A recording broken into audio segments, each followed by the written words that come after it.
Bonjour à toutes et bonjour à tous et bienvenue dans ce nouvel épisode de Originals, l'émission qui saute de plateforme en plateforme. Moi c'est Romain ou Menro sur les réseaux sociaux et à mes côtés je retrouve comme chaque semaine mon cher ami Gauthier qui est tout simplement journaliste à Satellifax et créateur du concept de Originals. Salut Romain, c'est incroyable, on est habillé comme la semaine dernière. On est habillé comme la semaine dernière. Un gros plan, non pas de gros plan cette semaine Gauthier, puisqu'on va parler du meilleur de l'année sur les plateformes. On va voir ça plateforme par plateforme, car si vous êtes abonné que à l'une ou que à l'autre, c'est plus facile de vous y retrouver plutôt que de faire mois par mois et d'aller dans un et dans l'autre et de se tromper peut-être, comme l'année dernière. C'est le hors-série de Noël. Tout à fait, vous allez enfin avoir du temps pendant vos vacances. On vous dit quoi rattraper pour être à jour pour les fêtes et pour tous les repas de famille. On fait le bilan, calmement. C'est Originals, l'émission qui saute de plateforme en plateforme en partenariat avec Cinématiseurs, disponible sur toutes les plateformes de podcast. Quand ça arrivait sur Netflix, Apple TV+, Prime, Paramount+, quand même. Max, Arte, c'est pas mal. Canal+, écrase tout le monde. Disney+. Moi je crois à la complémentarité des plateformes. Tout ça j'aime bien. Et Gauthier, on commence tout de suite avec Prime Video. À chaque fois, ce sera la même façon de découper notre éditorialisation. On va en parler de 2 ou 3 particuliers et après, on en a mis quelques-unes en reminder sur laquelle je me suis noté plein d'informations pour pouvoir les redonner au cas où. Sur Prime Video, on en a parlé la semaine dernière, évidemment, Fallout saison 2 qui poursuit sa diffusion, une série post-apocalyptique sur Prime Video, donc qui suit les aventures des survivants dans les terres dévastées des États-Unis, dans un monde rétro-futuriste, voilà. On aime bien. Ça... Ah voilà, ben tu l'as vu maintenant. On aime bien. Même t'as dit que c'était ta série préf. ça suit directement les histoires de la saison 1 et voilà, je vous renvoie directement à l'épisode de la semaine dernière si vous voulez en savoir plus, parce que celui-là, il est juste au-dessous ou juste au-dessus de là où vous avez cliqué normalement. Je te propose par contre qu'on s'étende un petit peu plus sur Culte saison 2, une série anthologique française qui se concentre cette fois sur l'histoire du boys band des 2B3 et c'est avec Antoine Simoni, Namori Bakayoko et Marin Judas dans les rôles principaux. On rappelle, voilà, la saison 1 c'était sur Love Story et l'évolution de la télévision à l'aube des années 2000. Là on est plus sur l'histoire des 2B3 que sur l'histoire des boys band. Ouais, alors c'est rigolo parce que maintenant qu'on a un peu de recul, on a pu faire un petit peu un tour d'horizon des opinions des uns et des autres là-dessus. Et moi, j'ai découvert qu'il n'y avait pas que des bonnes critiques, notamment de Télérama par exemple, ils n'avaient pas aimé ça du tout. Je continue à être un peu premier degré, moi, dans mon amour de cette deuxième saison. J'ai trouvé ça chouette parce que, alors, ça a peut-être pas l'ampleur du discours de la première saison, ça c'est vrai. Et la première saison s'intéressait à Love Story et Love Story a été vraiment un virage pour toute la télévision, enfin pour la télévision française en particulier. Donc c'était un phénomène culturel très important. Et là, l'émission culte sur les 2B3, cette deuxième saison, elle parle d'un truc qui est plus intime. Elle dit... Générationnel. Intime et générationnel, oui, c'est peut-être pour ça que ça m'a intéressé à ce point-là. Mais elle dit, vous vous souvenez de ce moment des boys bands dans les années 90 ? C'était un moment très connu pour la fabrication industrielle de la musique à l'époque, c'est-à-dire qu'on vous servait une soupe préfabriquée, un truc où le principe c'était de regarder des jeunes hommes ou des jeunes femmes plutôt sexy danser et vous chanter des chansons un petit peu crétines. Mais cette série vous dit sauf les 2B3. Et ça, c'est marrant. Parce que ça, enfin, c'est marrant. Je sais pas si c'est marrant, mais c'est touchant. Ça vous dit que ces 3 garçons-là, ils étaient premier degré. Ils étaient sincères. Ils étaient vraiment potes aussi. Ils étaient vraiment qui sont potes. battus pour arriver. Ils se sont appelés eux-mêmes les 2B3 parce qu'ils disaient on est un peu teubés. On est les 3 teubés, quoi. Et même ça, c'est touchant, je trouve. Qu'ils avaient eux-mêmes ce regard sur ce qu'ils étaient. Et en gros, ils paradent. Ils sont hyper gaulés et ils paradent devant les minettes en faisant un truc qu'ils appellent, alors je sais pas s'ils l'appelaient comme ça pour de vrai, mais ils l'appellent dans la série l'effet Pom Pom Girl. C'est-à-dire que tous les 3 individuellement, ils valent pas grand-chose, mais les trois ensemble, quand ils se mettent à danser, à montrer leurs muscles, ça marche hyper bien. Il y a quelque chose d'un petit peu fascinant quoi, qui se déroule. Et donc les voir accéder à un succès éclair, voire un succès qui les dépasse finalement, parce que on comprend assez vite au fil des épisodes que c'était pas vraiment la vie dont ils rêvaient. En tout cas pour certains. Pour certains. Et ils se crament les ailes très très vite, évidemment, pour notamment, comment s'appelle-t-il, Philippe Nicolic, qui voilà. lui est décédé depuis. Et donc la série, elle prend aussi un tournant un peu dramatique quand on se retrouve avec justement le poids de l'absence. Exactement. Et il y a une sorte d'hommage, finalement, on finit par, quand on a fini la saison, on finit par se dire que c'est plutôt un hommage à ce jeune homme qui a totalement perdu les pédales là-dedans et qui en avait conscience manifestement, puisqu'on voit un petit bout d'interview où il dit moi j'ai pas d'avenir, moi je vais cramer la chandelle par le debout et ça ira assez vite. Donc si c'est pas tellement une histoire de l'industrie de la télévision comme l'était le premier qui nous fait réfléchir, c'est une histoire intime, et c'est une histoire intime que j'ai trouvée touchante, moi. Oui, en dehors des clichés et de tout ce qu'on peut avoir comme a priori sur ce mouvement boys band Bien ou sûr. sur les To Be Free. J'ai oublié de dire ça, mais les trois acteurs principaux qui jouent les membres du boys band, ils sont pas très bons acteurs, mais ça va, ils font le taf. Mais on les comprend d'être pas si bons acteurs que ça, parce qu'ils doivent être gaulés de ouf, danser le hip-hop, et en plus de ça, réciter leurs textes de manière propre et tout. C'est impossible. Et pourtant, bon, ça passe. Tu leur en veux pas à la fin de la série pour leur mauvaise performance. Non, Ça va. surtout que voilà, il y a d'autres acteurs et actrices autour qui eux Qui les aident. qui les aident et qui eux sont solides. Et il y a toutes ces histoires de leur rapport à chacun avec leurs pères respectifs. Oui, et ça où aussi, tout ça c'est se mêle, touchant, et ouais. c'est plutôt bien vu et c'est plutôt touchant. Un big up à Daphne Burki qui est excellente dans le rôle de leur manager. Carrément.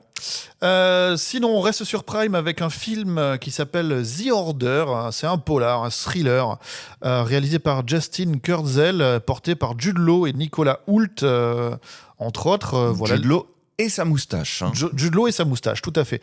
L'histoire d'un vétéran du FBI qui enquête sur une vague de braquages violents dans le nord-ouest américain et qui le conduit à découvrir une organisation suprémaciste blanche, extrémiste, déterminée à renverser le gouvernement fédéral.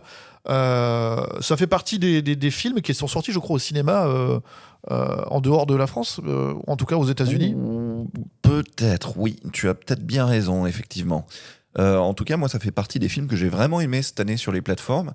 Je trouve que Jude Law est un mec qu'on sous-estime tout le temps. C'est quand même un gars qui est capable de jouer ça, c'est-à-dire un flic assez coriace, un gars assez badass qui va faire une fusillade à la fin du film, la fusillade très impressionnante d'ailleurs. Il est capable de jouer Vladimir Poutine chez Olivier Assayas dans un film qui va sortir en début d'année prochaine. Il est Dumbledore. Il est capable de jouer Dumbledore, il est capable de jouer le pape dans The Young Pope, il est capable de jouer vraiment pas mal de trucs. Il m'impressionne beaucoup, moi, Jude Law. C'est un acteur que j'aime bien. Et Nicolas Hoult, je l'aime bien aussi. Et le voir dans la peau d'un white suprémaciste comme ça, complètement fanatique, ça m'a surpris. C'est des choix de casting qui me surprennent bien. Et c'est personnel, mais moi, les films un peu policiers ou dramatiques qui se déroulent vraiment chez les white trash, c'est-à-dire dans l'Amérique que tu n'oses même pas imaginer tellement il n'y a personne là-dedans et tout, ça me fait rêver. Moi, je vais vous dire pourquoi ça me fait rêver. Moi, je ne voyage plus depuis plus de 20 ans parce que ça m'angoisse trop de voyager. Et donc, je suis un petit peu obligé d'envisager le monde, de l'imaginer, quoi. Et donc, quand je vois des films comme ça qui plantent leur caméra là où j'irai jamais et qui me montrent le monde, je suis content.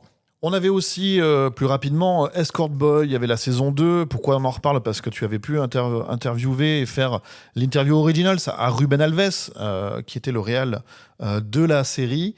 C'était un des super moments de ce podcast naissant, et merci beaucoup à Prime Video et aux attachés de presse de nous avoir proposé de faire ça. On espère qu'on aura la chance de le refaire avec n'importe quelle plateforme. Nous,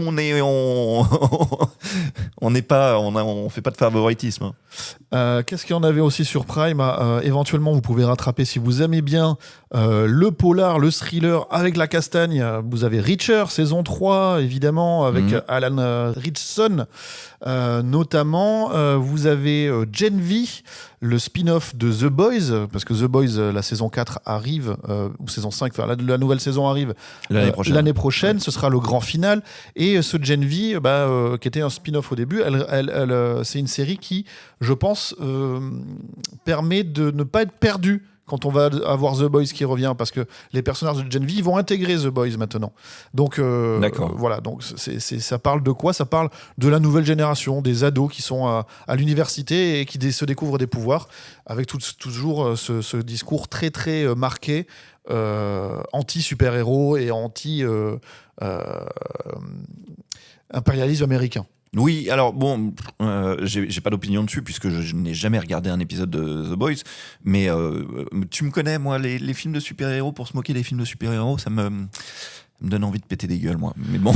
Ouais, mais là on est vraiment sur quelque chose d'une vraie satire bien épaisse. Mais tout le monde me dit que c'est formidable, donc je n'en doute pas une seconde. Et enfin, on avait aussi une série qui s'appelle The Girlfriend, qui était portée par Naomi Sheldon et Gaby Asher, avec Robin Wright et Olivia Cook.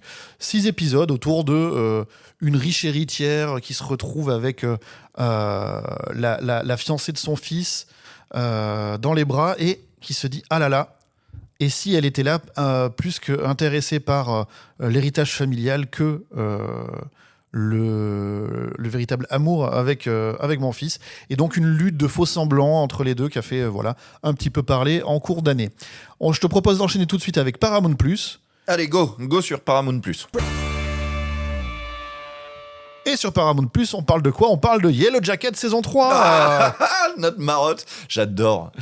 On en a parlé ce running gag. En janvier, c'est pas sorti, Ouais. on sait pas pourquoi. C'est sorti 3 semaines après sur Canal+. Ouais. Et puis finalement, ça vient enfin d'arriver sur Paramount. Donc voilà, vous pouvez enfin rattraper. On rappelle que c'est une série qui a 2 temporalités. Une où on suit des adolescentes qui jouent au football dans les années 90 et qui vont pour un match. Dont l'avion s'est écrasé dans les Rocheuses. Et donc ils se retrouvent un peu comme dans Sa Majesté des Mouches, à devoir survivre entre elles. Et on s'est entrecoupé de scènes dans le présent où on voit les survivantes. Ce qu'elles sont devenues aujourd'hui. Et comment est-ce que ça a marqué leur psychologie. Et voilà, on fait des ponts entre les unes et les autres. On retrouve Mélanie Linsky, Juliette Lewis, Christina Ricci. Ouais, voilà. Ouais, un casting incroyable. Et est-ce qu'on aura le droit, si on fait une saison 3 de Originals, est-ce qu'on aura le droit de parler encore de la saison 3 de Yellow Jacket? C'est vraiment un running gag mortel, quoi. Ça nous a tenu toute l'année 2025. Sur Paramount+, on a aussi Mobland qui a été renouvelé, une série criminelle britannique produite donc par Paramount+. Et c'est quoi? C'est la guerre entre 2 familles rivales, avec Pierce Brosnan et Hélène Mirren en parrain et marraine d'une famille. Et Tom Hardy. Tom Hardy en fixeur. Alors voilà. Ça, c'est génial. C'est leur homme de main, le mec qui va essayer de faire en sorte que tout rentre dans l'ordre, de les aider quand ça va pas. C'est le mec qui gère pour eux, parce que eux, c'est des psychopathes, au fait, ils sont fous. C'est les parrains de la mafia. Ils font n'importe quoi, tu vois. Ils font n'importe quoi, ils déclarent des guerres toutes les 2 secondes, ils se font des coups fourrés, ils se plantent des couteaux dans le dos. Et Tom Hardy, il joue ce personnage formidable qui met du scotch. Bah ouais, du mec exactement, qui fait en sorte que tout ça pète pas un plomb, et il le joue. C'est le mec parfait pour jouer ça. Je suis très content de cette série qui m'a pas fait un effet de dingue quand je l'ai découverte. Maintenant, quand j'y repense, je me dis c'est vraiment une des meilleures séries de l'année. Regardez ce mec rester composé en toute situation, c'est absolument génial. Surtout qu'il doit gérer sa propre vie de famille à côté de ça. Oui, il y a le feu chez lui en plus, tu vois. Donc il y a le feu dans la mafia tout le temps, il y a le feu chez lui. Tout le monde est en panique autour de lui, et puis lui, il doit faire bon, on va souffler. Ça va bien se passer. Sinon, sur Paramount+, évidemment, hein, on a de la télé-réalité avec Frenchy Shore ou Dating Naked. Et si vous êtes abonné, il n'y a plus les petits carrés qui floutent. Ouais. C'est quand même l'argument commercial abominable. Qu'est-ce qu'on avait regardé, nous? On en avait regardé. Mais celui-là, là, c'est celui-là, mais la version française. Non, on avait regardé Ex on the Beach, nous. Oui, on avait regardé Ex on the Beach, exactement. Ex on the Beach, qui est quand même le meilleur titre du monde, quoi. C'est génial. C'est des jeunes gens très miam miam. Enfin, d'une certaine type de miam miam. Mais bon, oui. C'est un petit peu vulgaire. Oui. On les met dans la même maison. Alors déjà, ils sont tellement chauds patates qu'on se dit mais comment on va faire pour les retenir de... Et puis, en plus de ça, on leur met leurs ex qui arrivent au compte-gouttes. Et j'adore comment on charpente comme ça une situation qui ne peut que dégénérer. Oui, parce que du coup, c'est est-ce qu'ils vont se remettre ensemble ou est-ce que justement, non, pour exprès faire chier? Oui, et puis il y a des personnages totalement bizarroïdes. Par exemple, il y en a une qui est là pour trouver l'amour. Et t'es là, mais meuf, c'est pas du tout le propos de la série. Voilà, donc Paramount+, qui s'est un peu spécialisé dans ce genre de contenu. Et sinon, évidemment, hein, sur Paramount+, vous retrouvez toute la collection Taylor Sheridan, hein, prolifique, puisque cette année, on a eu 1923 saison 2, avec Harrison Ford et Helen Mirren, par exemple. On avait Landman saison 2, avec Billy Bob Thornton, Demi Moore, Andy Garcia, excusez-moi du peu. Ouais. On a eu Mayor of Kingstown saison 4, avec toujours notre ami Jeremy Renner. Et on a aussi Tulsa King saison 2, avec... Saison 3, on a vu la saison 3 là. Saison 3, avec Sylvester Stallone. Enfin voilà. Ouais. Donc, Ouais. c'est quand même solide avec des acteurs d'Hollywood qui viennent faire de la série, quoi. Oui, et j'adore Tulsa King, j'en ai déjà parlé ici, je redéclare ma flamme à Tulsa King, dont j'ai suivi la saison 3. Le grand méchant de la saison 3, tu sais qui c'était? Non, dis-moi. C'était Robert Patrick, Oh. et donc le T-1000, qui lui a pris un coup de pelle dans la gueule, mon Dieu, ce qu'il est vieux. Alors que à côté de lui, il y a Sylvester Stallone, dont tu te doutes bien que les cheveux ils tiennent au scotch et tout, mais qui a quand même encore beaucoup d'allure, si tu veux. C'est toujours ton Sylvester Stallone chéri qui a des gros muscles et tout ça. Lui, disons, papy Robert Patrick, là, ouais, c'est plus le T-1000 du tout, quoi. Je l'ai vu dans Reacher, où il joue dans je sais plus quelle saison, pareil, où il fait le méchant, et où tu fais waouh. Ouais, bah ouais. Mais en méchant, il est très bon. C'est toujours Avec une vibe un peu à la Ray Liotta, presque, maintenant. Oui, ouais, tout à fait.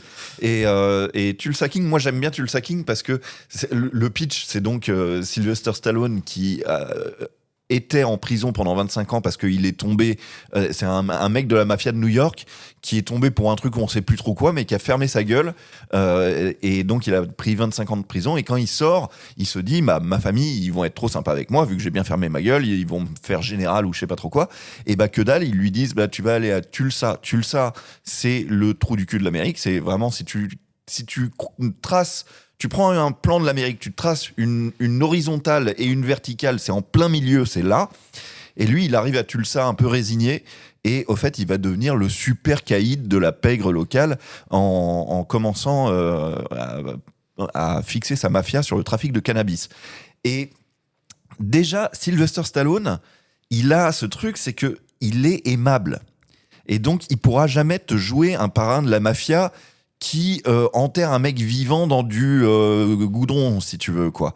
Quoique, ce qu'il fait à Robert Patrick à la fin de la saison 3, mais bon, c'est très bref. Mais il a toujours ce flegme un peu à la Sylvester Stallone, où il est toujours un petit peu pince sans rire, très élégant, assez sympa. Donc, ça peut pas être une série de mafia type Martin Scorsese, si tu veux. Donc, il est à la fois toujours Sylvester Stallone élégant et costaud, et il joue des trucs que je l'avais jamais vu jouer.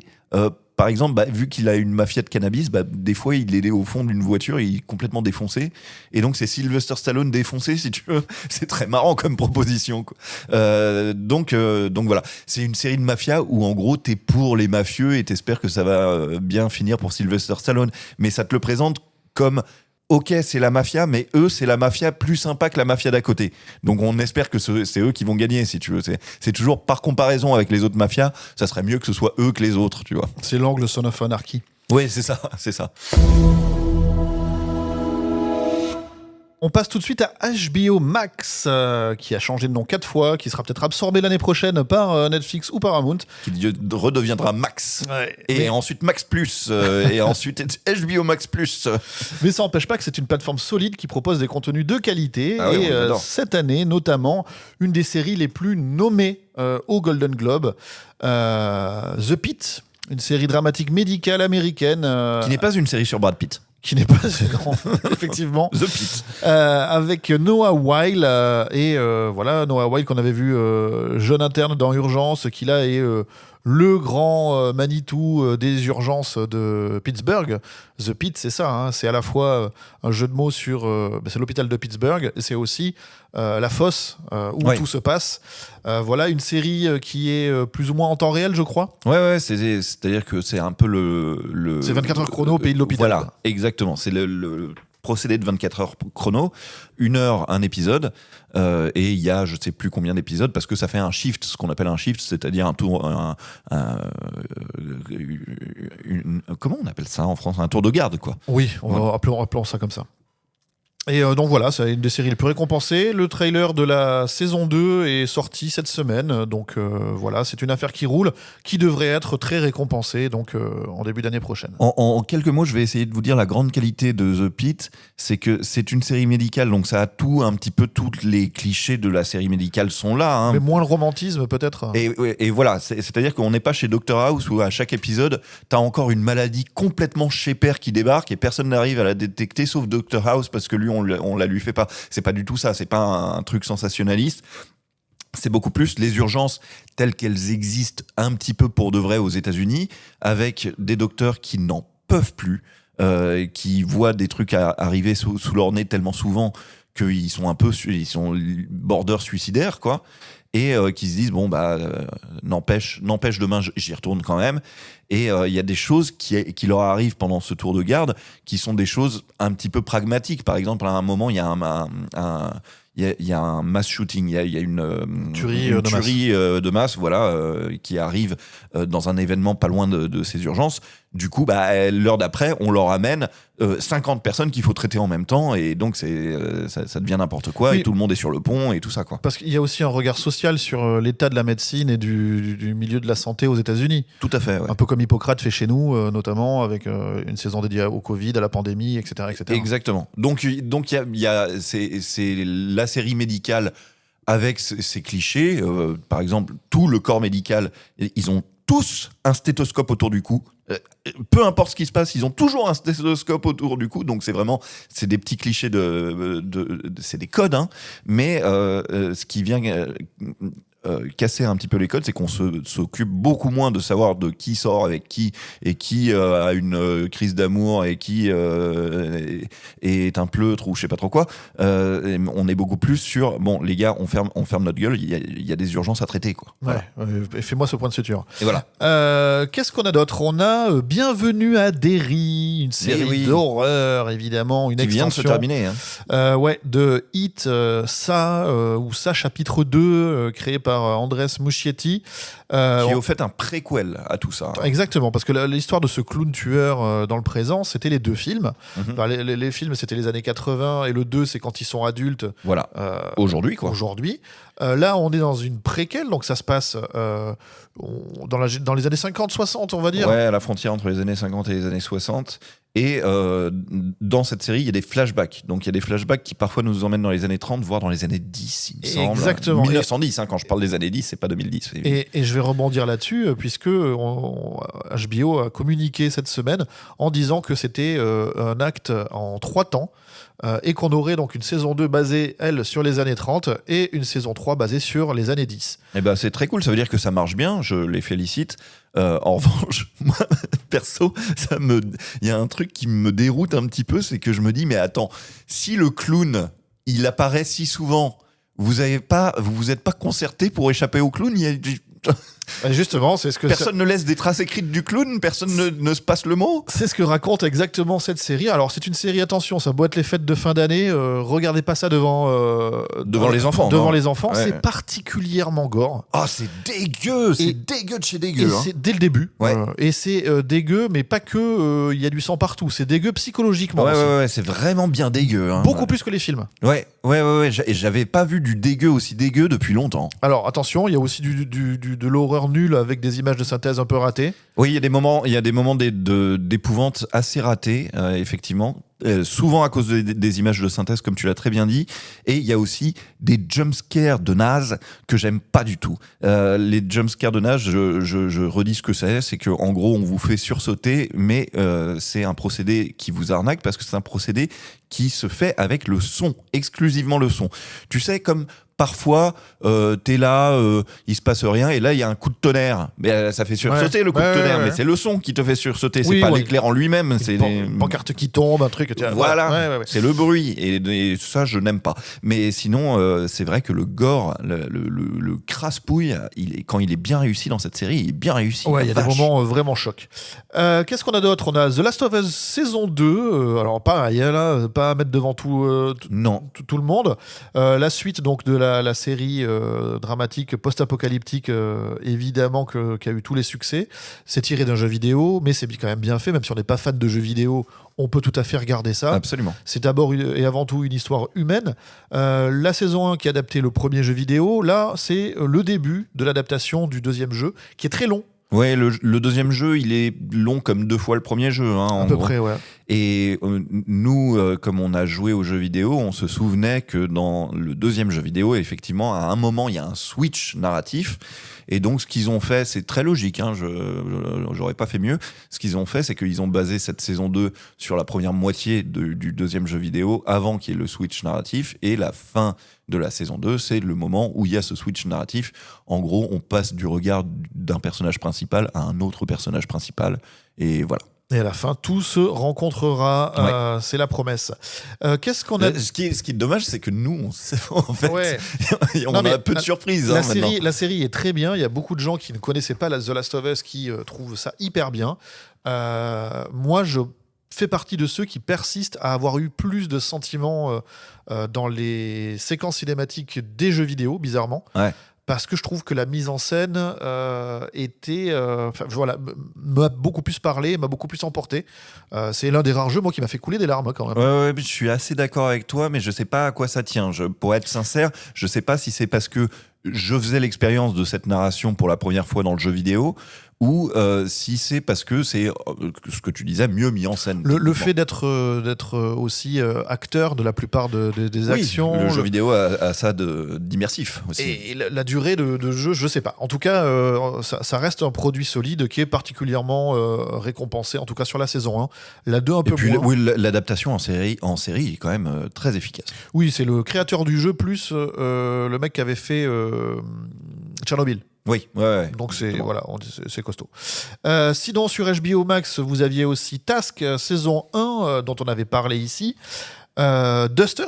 T'en parlais, tout à fait. De la Ça nouvelle. m'a plu sur le moment, et puis plus je m'en éloigne, plus je trouve ça mouif. Mais si vous aimez les séries un petit peu pulp, bah regardez ça, c'est assez cool. On dirait un petit croisement entre du Tarantino et des frères Cohen, quoi. C'est chouette à regarder. Et il y a un petit succès débloqué dans la vie d'Originals avec Duster, c'est que le post sur Instagram Ah mais oui. de Duster, qu'on sort comme tous les posts de chaque semaine, a été liké et mis en avant par la créatrice de la série. créatrice de la série. Voilà, ça La c'était. big up. Si toutes et tous faisaient ça. Hein. Ah ouais, qu'est-ce que ça serait bien. Sinon, qu'est-ce qu'on a eu aussi? Évidemment, White Lotus saison 3 de Mike White avec, alors là, si je commence à dire les noms, Leslie Bibb, Carrie Coon, Walter Goggins, Sarah Catherine Hook, Jason Isaacs, Charlotte Lebon. Charlotte Lebon, Michel Monaghan, Parker Posey, Patrick Schwarzenegger, Emily Wood. Voilà. Qu'est-ce qu'on peut dire Moi, je vais te faire une confidence, puis de- je vais le dire à tout le monde. Moi, White Lotus, j'ai arrêté en cours de saison 2 et puis j'ai pas vu la saison 3. Ah là là. Et il paraît. Alors, tout le monde dit que c'est absolument génial. Je vais juste vous confier que je comprends ce que c'est, mais partager la vie de gens méchants, j'y arrive pas, moi. Ils sont pas que méchants. Ils sont quand même très méchants, tu vois, c'est les riches méchants. Les riches qui partent dans des trucs de trous de balles là et qui sont méchants. J'ai envie de leur. Ouais, je veux pas partager leurs problèmes de riches. Mais ils se percutent avec le réel aussi, c'est ça qui est un peu. Et d'ailleurs, la saison 4, on l'a dit cette année, elle se passera en France. En France, ouais, tout à fait. On sait pas encore exactement où, mais On verra si je me motive à tout rattraper. On verra. En tout cas, ça fait encore une fois partie des séries les plus nommées Ouais. cette année aux Golden Globes. On passe à Disney+. Et sur Disney+, on se rappelle, en ce début d'année... Grosse année sur Disney+, ouais. Ouais, il y a pas mal de choses. Il y a notamment Bref 2. Oui, ouais. Et oui, Bref 2. Gros événement. Qui a débarqué comme ça du jour au lendemain, le 14 février, jour de la Saint-Valentin, pour quelques épisodes. On était habitué à un format très court, avec presque une centaine d'épisodes en saison 1, et 10 ans après, l'écriture a changé, on est sur du temps long, on n'est plus sur les mêmes ressorts humoristiques ou ce genre de choses. Beaucoup des personnages qu'on avait laissés reviennent, alors pas tous, évidemment, puisqu'il y avait aussi des supercheries qui ont été éventées entre-temps. Ouais. Mais voilà, c'était un peu un plaisir, une série qui a fait sensation aussi parce que elle questionne la santé mentale de son personnage et des relations toxiques. Et il y a pas mal de psys qui ont discuté, en tout cas, de cette série dans le flot de sa sortie. Oui, il y a un discours qui est assez courageux dans cette saison 2, c'est que il fait un clin d'œil à la saison 1. La saison 1, si vous vous rappelez, c'était des épisodes très courts qui apparaissaient sur Canal+, avec un montage hyper fin et surtout une voix off. Voilà, il y avait une voix off sur tous les épisodes. Et dans la saison 2, il t'explique au fait que cette voix off, c'est lui, mais c'est son némésis surtout. C'est le truc qui parasite toutes ses pensées et qui le guide vers toutes ses erreurs, si tu veux. Et ça, c'est une belle trouvaille. D'autant que donc les épisodes, par opposition à la saison 1, sont devenus longs. C'est paradoxal, là, un truc qui s'appelle Bref, qui a des épisodes qui sont plus brefs du tout. Mais dans ces épisodes longs, il arrive, pas toujours, mais il arrive parfois à trouver des petits trucs de mise en scène où tu te dis « Oh, ça c'est fin quand même ». Ouais. Moi, je me souviens par exemple d'un moment dans la saison 2 où il tombe en dépression et donc on le voit étendu sur son lit et on voit qu'il roule sur son lit et qu'en roulant sur son lit, on découvre que c'est un lit immense. Au fait, il n'arrive pas à s'en sortir. Voilà, il est prisonnier de son lit. Et ça, c'est pas mal. C'est pas mal. Ça fait un peu penser à des trouvailles à la Michel Gondry, tu vois. Enfin, c'est assez chouette. C'est... ce Kian Kojandi, il arrive à se foutre à poil et à raconter des trucs sur lui que moi j'oserais jamais raconter à tout le monde comme ça. Oui, parce que le format série quand même. La saison 1, c'était les débords d'un trentenaire urbain, etc. Là, on est sur un quadra, et donc forcément le temps passe. Et quand le temps passe, ça implique de nouvelles responsabilités et des nouveaux cas de conscience, parce que la vie fait que. Exactement. Et bon, alors tout le monde n'a pas adoré ça. Moi, je trouve que rien que la démarche, effectivement, la démarche psychologique, la démarche cérébrale de tout ça, et puis quelques bonnes idées de mise en scène, ça mérite quand même grave le coup d'œil. Et puis, tu sais, ce qui est fou, c'est que on l'attendait pas là du tout. Kian Kojandi. On s'attendait pas du tout à ce qu'il nous pondent une saison 2 de Bref, 15 ans après sa saison 1. Et il y a quelque chose, rien qu'à travers le côté inattendu de ce procédé qui commence à ressembler à du Antoine Doinel, tu te dis, ok, j'ai vu la saison 2, maintenant j'éteins mon cerveau, je ne m'attends à rien, mais pourquoi pas une saison 3 dans 15 ans, tu vois. Et un gros big up à Laura Felpin qui crève l'écran dans cette saison. Sur Disney+, c'était aussi Andor saison 2, voilà, qui surnage dans les séries Star Wars d'après la critique mondiale. C'est une série pas forcément d'action, mais plutôt qui aborde l'oppression de l'impérialisme, la résistance. Alors pas toujours de manière très fine, mais en tout cas, ça a eu un écho, en l'occurrence. Par rapport à d'autres séries Star Wars qui ont été quasiment annulées. On retrouve bien sûr Stellan Skarsgård et comment il s'appelle, Diego Luna dans cette série qui est une sorte de lien qui nous amène, si on prend la saison 1 et la saison 2, à Rogue One. Et Rogue One qui enchaîne avec le premier des Star Wars, épisode 4. Ouais. Voilà, donc c'est un grand tout. Je vais essayer de vous décrire en quelques mots qu'est-ce qu'Andor et pourquoi c'est légèrement différent des autres produits Star Wars. En gros, tout le monde sait, même les gens qui ne regardent pas Star Wars, tout le monde sait que dans Star Wars, il y a un empire méchant. Et cet empire méchant, il a forcément entraîné, comme dans n'importe quelle dictature dans la vraie vie, le développement d'une résistance contre cet empire méchant. Et voilà, on va regarder presque dans les coulisses, voire dans les égouts, comment naît cette résistance, qui sont les premiers courageux à se mettre ensemble et à se dire il faut qu'on fasse chuter cet empire affreux, quoi. Donc c'est l'armée des ombres de Star Wars, au fait, quoi. Après, bon, je sais que mes confrères ont tous beaucoup aimé la saison 1 et encore plus la saison 2. J'ai entendu des éloges de gueudin, les mecs qui partent en roue arrière sur la saison 2. Moi, je l'ai regardé, j'ai trouvé ça bien, effectivement, ça a un ton original, mais je trouve qu'il y a des clins d'œil et des comparaisons et des ressemblances avec des trucs de la vraie vie qui me paraissent tellement énormissimes que ça me fait un peu braire, quoi. Il y a notamment un peuple qu'on n'a jamais vu dans Star Wars qui est juste... qu'on a sorti d'un chapeau pour faire cette comparaison avec le peuple juif. Ou la résistance parisienne aussi. C'est que des acteurs français qui ont une langue qui, on dirait, du français en anglais. Enfin, il y a un truc. On dirait surtout beaucoup de l'hébreu, non, il me semble. Et tu sais, j'ai un peu envie de dire oui, j'ai compris ton parallèle. Je l'ai compris, hein, bien sûr. Et puis en plus, il y a un épisode où il y a une scène de massacre parce qu'il y a une émeute dans un quartier et on croit que la réponse de l'Empire va être très gentille avec l'émeute dans le quartier, mais non, ils sont tous flingués. Et tout ça te rappelle des images que tu connais, au fait, quoi. Donc c'est tout le propos de ce que les gens ont aimé, hein. Mais ouais, je trouve ça too much. Je trouve qu'on avait compris et qu'on n'a pas besoin de calquer comme ça l'histoire de Star Wars sur l'histoire du XXe siècle. Elle est déjà plus ou moins, c'est ce qu'avait fait Lucas. C'était déjà Star Wars à l'origine, une critique des guerres, de la guerre et de l'impérialisme américain. Oui, mais il y avait du Chambara là-dedans, et puis il y avait de la science-fiction là-dedans, il y avait plein de trucs, si tu veux. Moi, ce que j'aime dans Star Wars, c'est que rien ne ressemble à Star Wars, si tu veux. Tout est un petit peu... quand on me dit c'est un univers parallèle et quand on me dit c'est long time ago in a galaxy far far away, je me dis ok, ça réinvente tout, c'est ça que j'aime bien. Les trucs qui m'ont marqué, il n'y a pas de grandes scènes ultra puissantes, je trouve, comme il y avait le discours de Stellan Skarsgård dans la première saison. Ouais, voilà, c'était encore aujourd'hui, je pense que c'est un des meilleurs dialogues de l'univers de Star Wars. Mais non, moi, il y a des choses qui m'ont intéressé malgré. Je suis assez d'accord avec ce que tu dis, mais il y a quand même des trucs qui m'ont vraiment interpellé. C'est comment justement tous ces mouvements séparés, certains très extrémistes et d'autres moins, arrivent à s'entendre plus ou moins.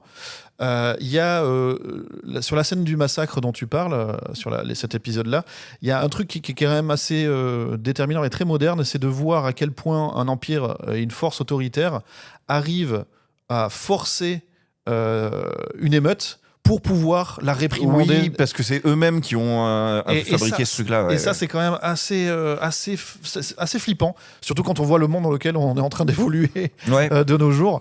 Voilà, donc il y a des choses quand même qui m'ont vraiment parlé, plus que le robot DJ qui a une forme de boule à facettes. Tu vois, ça m'a sorti de Star Wars. Ah ouais, carrément, c'est vrai que c'était là-dedans. Mais c'est un détail. Oui, c'est un détail. Après, est-ce qu'on demande à Star Wars d'avoir ce côté un peu pédagogique 1984 moi, j'en suis pas sûr. Mais j'aime bien que certaines propositions de Star Wars l'aient et d'autres non. Tu vois, il y a une série pour enfants quasiment quelques mois avant que j'ai beaucoup moins aimé, mais je suis peut-être pas le public. Moi, ça m'a plu. Il y avait Jude Law, d'ailleurs.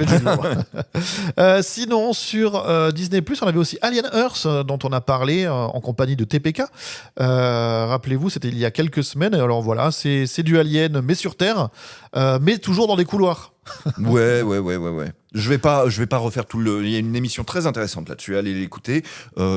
J'étais pas sûr en la regardant. Je suis de moins en moins sûr en prenant ma distance. C'est de bonne qualité, ça se regarde bien, mais je suis pas sûr que ce soit le versant de Alien qui m'intéresse le plus. Disons que ce serait pas dans l'univers d'Alien, ce serait une série de science-fiction qui parle des mêmes sujets, ça marcherait très bien. Ouais, voilà. Je sais pas pourquoi ça a le skin Alien, ce truc-là. Pour être facilement au niveau du Consommable. marketing, voilà. Sinon, on va juste les citer. Il y a juste un, je sais que tu veux rebondir dessus, voire deux, mais on va juste les citer pour enchaîner. On a quand même eu cette semaine, cette année, Daredevil Born Again, la suite qui recale par rapport aux séries Netflix. Et là, ça y est, tout d'un coup, tout est dans le MCU et on va pouvoir enchaîner avec le nouveau Spider-Man et tout ça. Bon, les fans de super-héros apprécieront. Moi j'aimerais bien dire un mot sur The Bear saison 4. Tout ce que tu disais sur The Pit, pour moi, c'est la même chose dans The Bear, mais au lieu d'être dans un hôpital, c'est dans des cuisines. C'est ça. Voilà. C'est la série en cuisine, mais qui dit des vrais trucs. Qui dit des vrais trucs, avec notamment John Bernthal, absolument exceptionnel, qui donne la réplique à Jeremy Allen White et Ayo Edeberry ou Ebon Moss Backrack, que vous aviez vu en tant que la chose dans Les 4 Fantastiques. The Bear fait partie des séries les plus nommées. Voilà, il y en a 3-4 cette année, c'est l'une des 3. Il y a White Lotus, il y a The Bear, il y a The Pit et il y a Slow Horses. C'est eux qui caracolent en tête. Voilà. Sinon, Only Murder in the Building, saison 4. Je voulais qu'on s'arrête sur Les Disparus de la Gare, saison 1, de Gaël Bélan, Il ne réalisé devrait par pas y avoir Virginie Sauveur. de saison 2 là pour le coup. Non, bien sûr, mais c'est comme ça que c'est déterminé dans les plateformes, avec Amir Azad, Hugo Baker et Patrick Timsit. Toi, ça t'a particulièrement interpellé cette année? Bah oui, je sais pas pourquoi mes confrères sont beaucoup moins tendres que moi avec cette série. Et moi, ça m'a intéressé parce que c'est du true crime, donc ça raconte une histoire criminelle, une enquête criminelle qui a eu vraiment lieu. Et ça la raconte pas du tout de la même manière que les autres enquêtes criminelles. Là, ça te raconte pourquoi, dans la police française, les gens, même quand ils travaillent bien, parfois ils font des erreurs énormes. Parfois, on suit plusieurs pistes qu'on ne devrait pas suivre. Parfois, le médecin légiste se trompe. Parfois, tu crois que c'est le même gars, mais c'est pas le même gars. Et voilà, tout ça à travers les yeux d'une policière qui, au début... est pas là pour enquêter sur des trucs aussi sensationnels et dont la carrière se fabrique quand même comme ça. Donc c'est des gens qui sont jamais là au bon endroit, au bon moment, qui font jamais la bonne décision. Et mine de rien, tout ça c'est l'humain. Et l'enquête se construit sur des décennies en faisant ses erreurs et parfois en ayant d'autres meilleures intuitions. Il y a le personnage de Patrick Timsit qui est vraiment le vieux flic chevronné qui incarne ça très bien. Voilà, ça m'a intéressé, ça m'a beaucoup intéressé et je vous laissez pas trop miner par des critiques mauvaises. Essayez, et puis si c'est pas pour vous, c'est pas pour vous, mais essayez sur 1 ou 2 épisodes quand même. Et enfin, sur Disney+, une petite déception cette année. On l'attendait beaucoup, la première série de Pixar, gagnée ou perdue, et au final, ça nous a laissé complètement sur le bord du terrain. Ouais, c'est dommage. C'est juste dommage parce que Pixar, ça reste quand même une marque de prestige associée à Disney. Et j'aurais voulu que pour la première série originale, c'est-à-dire qui ne se raccroche pas à une franchise Pixar type Vice Versa ou Toy Story, pour le premier truc original qu'ils font en série, j'aurais voulu un truc balèze, quoi. Ça aurait mérité un vrai événement. Alors que là, gagné ou perdu, c'est une sorte de Rashomon autour d'un match de softball. Un Rashomon, c'est un même événement avec divers points de vue. Avec plein de points de vue. Donc chaque épisode est un point de vue différent sur un match de softball d'une petite fille. On s'en fout complètement. C'est totalement à Merloc. Le softball, ça nous parle pas, quoi. Ouais, ça c'est. Ouais. Et puis ça ne parvient pas. Chaque épisode essaye de dire un truc et ne parvient pas à le dire. Tu vois, je me rappelle même plus des 4 derniers épisodes, enfin, alors que j'ai tout vu. C'est très dommage. On va passer à Apple TV+, et il y a du lourd sur Apple TV+, notamment The Studio, qui lui aussi fait partie des séries qui ont fait parler d'elle cette année. Une comédie comique et satirique avec Seth Rogen, Eva Goldberg, notamment, et pas mal d'invités. On se souvient de l'épisode avec Martin Scorsese, par exemple, où pour ne citer que lui. Ils font Catherine pleurer Martin Hahn. Scorsese. C'est horrible. Voilà, on suit un cadre qui est nommé à la tête d'un studio fictif dans l'âge d'or d'Hollywood ou juste après, et qui tente de sauver l'entreprise en jonglant avec les ambitions artistiques, les pressions corporate et les égos, évidemment, des grands patrons hollywoodiens. C'est des épisodes en plan séquence. Ouais. C'est très, très, très bavard, Ouais. mais c'est un discours assez fou sur l'univers Tous du les cinéma. épisodes, ils sont en plan séquence. Alors, en tout cas, il y a des grands plans séquences Il y a plein de régulièrement. grands plans séquences, oui. Il y a au moins un épisode en plan séquence qui parle du tournage d'un plan séquence en plus, ouais. Très marrant. Le défaut que ça peut avoir, cette série qui s'appelle The Studio, c'est un peu les Américains qui font du cinéma qui se regardent le nombril. Mais l'industrie du cinéma, surtout aux États-Unis, adore faire ça et le fait très régulièrement. D'ailleurs, on récompense souvent aux Oscars des films qui parlent de cinéma, hein, La La Land, ces trucs-là, The Artist. Hein, quand le cinéma se filme lui-même, c'est souvent très récompensé, ce qui explique peut-être la présence de The Studio dans les nominations aux Golden Globes. Il faut dire quand même que si vous y êtes intéressé, c'est non seulement très drôle, mais en plus assez joliment fait. Il y a une ambiance, hein. Ouais, il y a une ambiance, il y a un truc. Par exemple, il y a un épisode où on cherche qu'est-ce qui a été volé ? C'est un scénario qui a été volé, je sais plus. Un truc qui a été volé et du coup sur le tournage et du coup tout ça prend une sorte de skin de film noir et pour des raisons débiles, genre le héros s'est fait une mauvaise teinture donc il se met un chapeau sur la tête et il a un peu froid donc il met un imperméable et puis il se met à enquêter avec son chapeau et son imperméable. C'est assez drôle. C'est très bien écrit, c'est très bien interprété. Il y a effectivement plein de caméos là-dedans, de plein d'acteurs célèbres. Et de réalisateurs ouais. et de réalisatrices. Et surtout, la bonne idée, l'idée de génie quand même de cette série, c'est de te dire que tu peux pas être exécutif d'un grand studio et vraiment amoureux de cinéma. C'est pas possible. Parce que c'est l'erreur que fait Seth Rogen dans le truc, c'est que il aime vraiment le cinéma, il veut faire des bons films. Il veut pas être un patron industriel. Il a pas envie de tourner la prochaine merde qui va faire du pognon, si tu veux. Il veut vraiment s'impliquer là-dedans. Et toute la série t'explique en gros, gars, non, c'est pas comme ça que ça marche. C'est une série qui est quand même assez drôle et même Seth Rogen se tient. Il est pas trop expansif, non, Seth pas du Rogenien. Qu'est-ce qu'on avait ? On avait aussi The Lost Bus, un film de Paul Greengrass avec Matthew McConaughey et America Ferrera. Donc l'histoire d'un chauffeur de bus qui se retrouve au milieu de la fournaise, tiré d'une histoire vraie. Les incendies Campfire. californiens en fin 2018 quoi. The Campfire, ouais. Voilà. Donc voilà, c'est un film plutôt bien fait. Paul Greengrass, de toute façon, c'est solide à la réal. Et là, je trouve que le duo fonctionne plutôt pas mal entre Matthew McConaughey et America Ferrera. Oui, c'est un tandem qui fonctionne bien et puis c'est haletant comme film quand même. Les scènes où ça s'embrase. Ouais. Wow. Là, les moments où on est vraiment dans la fournaise avec le bus scolaire, les gamins et tout ça, on se dit mais d'un coup un très gros incendie prend une réalité. Il fait nuit alors qu'il fait jour. De voir le vent propager les Exactement. étincelles. Aïe, c'est vraiment flippant. Ça marcherait très bien pour le coup. On a très vite Slow Horses saison 5. Je l'ai dit plein de fois, je ne connaissais pas cette série, j'en ai eu marre qu'on me dise c'est vachement bien, j'ai regardé, j'ai fait les 5 saisons en 10 jours, voilà, j'ai tout rattrapé, je suis à jour. C'est mieux de saison en saison, c'est quand même rare. C'est ton coup de cœur cette année. C'est vraiment mon coup de cœur. Vraiment, regardez Slow Horses. C'est des histoires d'enquêtes, d'agents spéciaux anglais, mais avec un twist. C'est-à-dire que c'est tous des bras cassés et que c'est plus une série dramatique, mais avec un ton très humoristique. Voilà, donc je vous conseille évidemment Slow Horses et par extension Down Cemetery Road, où au lieu d'avoir Gary Oldman, on a Emma Thompson, qui est tiré des romans de la même personne et qui est fait par la même production. Donc voilà, ça peut toujours plaire. Cet été, on a eu Chief of War, qui est un peu le Braveheart, j'ai envie de dire, mais hawaïen, avec Jason Momoa, qui porte à bout de bras et à bout de muscles le rôle de ce chef de guerre qui réunit tous les clans, etc. etc.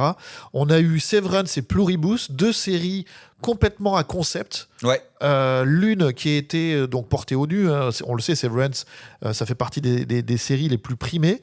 Et Pluribus, c'est tout simplement Vince Gilligan, donc le créateur de Better Call Saul et Breaking Bad. Breaking Bad, ouais, tout à fait. Ça se passe même dans la même ville que Breaking Bad, puisque tout ça se passe à Albuquerque, dans le Nouveau-Mexique.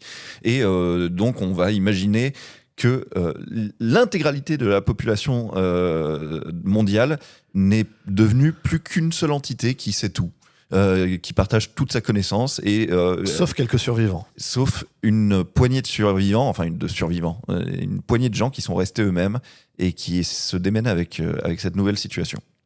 Sinon, voilà, en vrac, je vais juste les citer, mais il y a eu Smoke avec Taron Egerton, il y a eu The Morning Show saison 5 qui a vu Jennifer Aniston et Reese Witherspoon accueillir Marion Cotillard.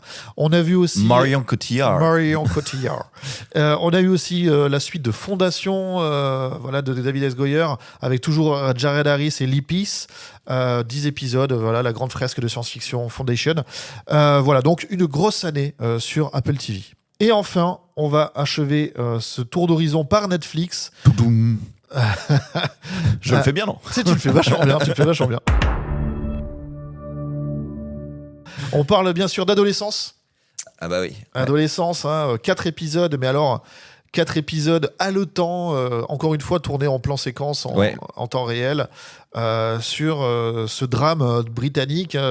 Voilà, c'est créé par Jack Thorne, avec Stephen Graham notamment, avec Owen Cooper dans le rôle du jeune garçon, un jeune garçon qui est tout d'un coup, la police débarque dans la famille et arrête un garçon de 13 ans qui aurait vraisemblablement Tu es une de ses camarades de classe. exactement. Et puis le qui aurait est assez vite réglé, puisque à la fin du premier épisode, on a les images des caméras de vidéosurveillance et ça fait aucun doute que c'est lui.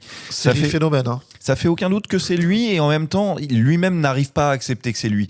Et donc, c'est pas tellement sur si c'est lui ou si c'est pas lui, c'est sur comment on accueille ça dans une famille. Et comment on arrive à ce genre de trucs affreux dans la société d'aujourd'hui, quoi. Voilà. Et comment on va essayer de le surmonter, de vivre avec.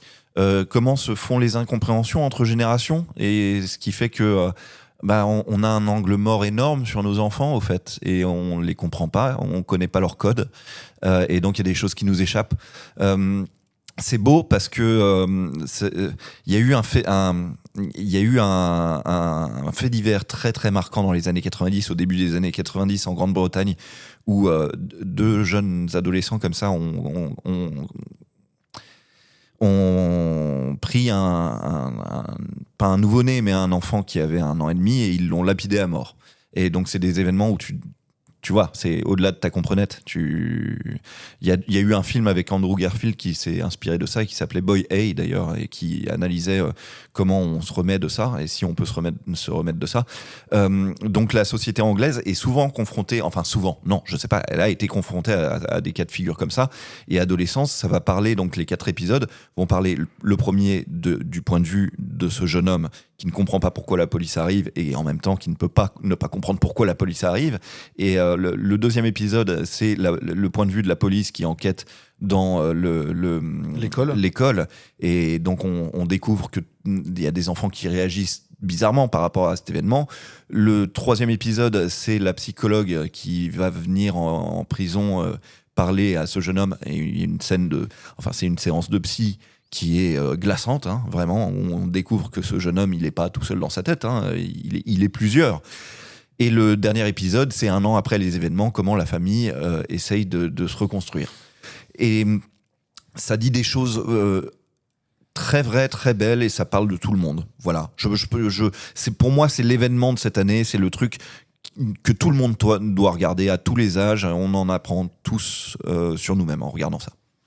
On avait dans un tout autre registre, toujours sur Netflix, Astérix et Obélix, le combat des chefs de Alain Chabat, une mini-série coécrite notamment donc par Alain Chabat, effectivement, un énorme casting vocal, voilà, une adaptation libre de l'album Le combat des chefs. Bon, ben voilà, Astérix et Alain Chabat, c'est une longue histoire d'amour.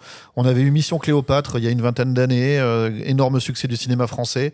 Là, on se retrouve avec une série, on retrouve tout de suite les codes. Chabat et Astérix, ça marche hyper bien. Bah oui, on dit pas ça que parce qu'on est tous les deux très fans de Alain Chabat, mais c'est juste que Alain Chabat a un esprit créatif génial et il aime vraiment Astérix de manière premier degré, il aime l'animation, ça se voit, et il se sert de ça pour mettre un peu de Alain Chabat dedans, ce qu'on adore toujours. Et je sais plus en combien d'épisodes c'est, mais c'est des épisodes assez courts, d'une demi-heure. Ça peut se regarder en famille sans aucun problème. Il y a des petites trouvailles graphiques, notamment quand ils prennent de la potion magique, qui sont super. Il y a des petits mini-sketchs comme on aime beaucoup chez Alain Chabat, c'est-à-dire qu'il y a des petites parenthèses ici et là, qui certaines deviennent déjà cultes. Hein. Groin, notre groin préféré. Donc il y a des trucs comme ça qui sont vraiment très marquants et très forts. Et puis des petits traits d'esprit qui moi me font rire, du style au début c'est Astérix et Obélix quand ils sont jeunes et ils disent bah oui, c'était l'insouciance à l'époque, c'était les années moins 70. Et Sinon, K-pop Demon Hunter, le phénomène K-pop Demon Hunter. Si vous ne savez pas ce que c'est que vous n'avez pas d'enfants autour de vous. Exactement. K-pop Demon Hunter, on l'avait un petit peu pris de haut quand il est sorti, et Gauthier t'avait fait un mea culpa là-dessus. Bah ouais, parce que c'est génial, c'est hyper bien dessiné, c'est drôle, ça vous fait un lien avec vos enfants qui est formidable. La musique est hyper forte. Alors bon, moi la musique j'en peux plus parce que je l'ai offerte en plus à son anniversaire à mon petit garçon. Donc on l'entend tout le temps, il la chante tout le temps. Quand il la chante pas, il nous passe le disque. Donc je suis un petit peu en PTSD de K-pop Demon Hunter, et en même temps il a bien raison d'aimer ça, puisque c'est un film d'animation d'une très très grande qualité, quoi. Donc bravo, il me l'a fait regarder, un peu Manu Militari, hein. Il m'a dit demain on en parle, ce soir tu la regardes, demain on en parle, et on en a parlé le lendemain, et je lui ai dit à quel point j'avais trouvé ça fort. D'ailleurs il y a un personnage de gros chat tout mignon qui fait tomber des pots de fleurs, c'est trop bien. D'ailleurs, tant que t'es debout, qu'est-ce qu'il regarde ton fiston cette année? C'est quoi qui l'a interpellé là? Big up à Netflix, parce que Netflix, ils ont des petits produits de fond de catalogue qui sont très bien pour les gamins. Et il y a notamment un programme qui obsède mon fils depuis quelques semaines déjà. C'est un programme en 3 saisons qui s'appelle Floor is Lava. Et alors Floor is Lava, c'est une sorte de Fort Boyard avec moins d'épreuves, mais en gros, des candidats qui rentrent dans une pièce où c'est gaulé comme une chambre, ou c'est gaulé comme une cuisine, ou je sais pas trop quoi, et The Floor is Lava, donc il y a de la lave par terre, et ils doivent sauter de meuble en meuble pour arriver à la porte de sortie, et c'est absolument parfait pour les enfants. Bon, c'est un petit peu mis en scène à l'américaine, donc il y a une voix off un peu relou qui fait des blagues trouve naze, mais à la limite elles sont tellement nazes que tu finis par pouffer de temps en temps. Ils font des ralentis très dramatiques quand il y en a qui tombent dans la lave et tout, c'est très sympathique. Sinon, sur Netflix, on a eu des films qui ont marqué l'année. Évidemment, on se souvient du Frankenstein de Guillermo del Toro, de Jay Kelly de Noah Baumbach. On se souvient de House of Dynamite, réalisé par Catherine Bigelow. Qu'est-ce qu'on a eu d'autre? On a eu aussi du documentaire, pas tout rose, avec notamment de Rockstar à tueur, le cas Quanta, qui a pas mal défrayé la chronique aussi, vu les révélations qui sont... qui nous a quand même bien fait reparler tous entre nous de cette affaire très importante avec du recul. Et ça, c'était important de le faire, même pour notre société, je trouve. Ensuite, pas mal de séries, évidemment, le fonds de commerce de Netflix. Alors, en vrac, c'était la fin de Squid Game, c'était la saison 2 de Wednesday, c'était quoi? C'était aussi... Stranger Things, qui est revenu, et dont on va vous parler un jour. Voilà, on vous en parlera la prochaine émission début janvier.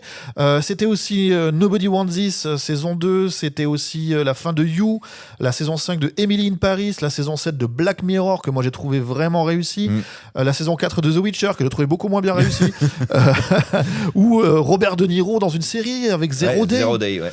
On a eu aussi la saison 3 de Monstres avec l'histoire de Ed Gein, Ouais.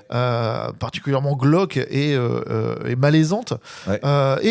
Pour pas finir sur cette note sombre, Wallace et Gromit en début d'année, Gauthier. C'était tellement drôle, Wallace et Gromit. J'ai adoré Wallace et Gromit. Si vous avez loupé Wallace et Gromit, faites-vous une séance en famille avec ce nouveau Wallace et Gromit qui est sorti en janvier de 2025, le 3 janvier 2025. Il s'appelle La Palme de la Vengeance. C'est la suite directe du Wallace et Gromit qui s'appelle Le Nouveau Pantalon. Et faites-vous un diptyque des deux parce que c'est vraiment tellement... C'est les meilleurs Wallace et Gromit. Et quand j'ai regardé La Palme de la Vengeance, je l'ai regardé en pleine nuit pendant que mes enfants dormaient, pendant que ma femme dormait. Pendant que mon fils dormait, parce que j'avais pas encore des enfants au pluriel à l'époque. Et en regardant ce truc-là, je me suis mis à rire, mais des fous rires hyper forts, si tu veux, comme si j'étais pas du tout dans une maison où les gens dormaient. Je pouvais pas m'empêcher de rire. C'est tellement bien. Faites-vous ce plaisir, c'est formidable.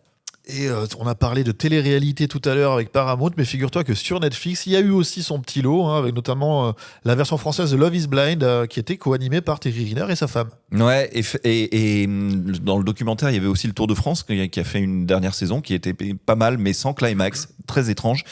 Et faites-nous revenir Barbecue Showdown, j'en ai besoin de temps en temps. Et ce sera tout pour ce récap de l'année.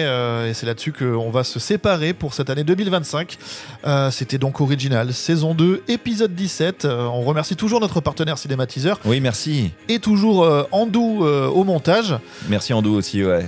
Mais joyeux Noël et bonne année à tout le monde. Et puis on se retrouve de l'autre côté pour encore plus de séries, de tout ça. On se retrouve, exactement, le vendredi 9 janvier à 17h pour toujours plus d'actu ciné, séries, doc ou animé et toujours plus de créations originales. Salut Romain, salut tout le monde. Bye bye.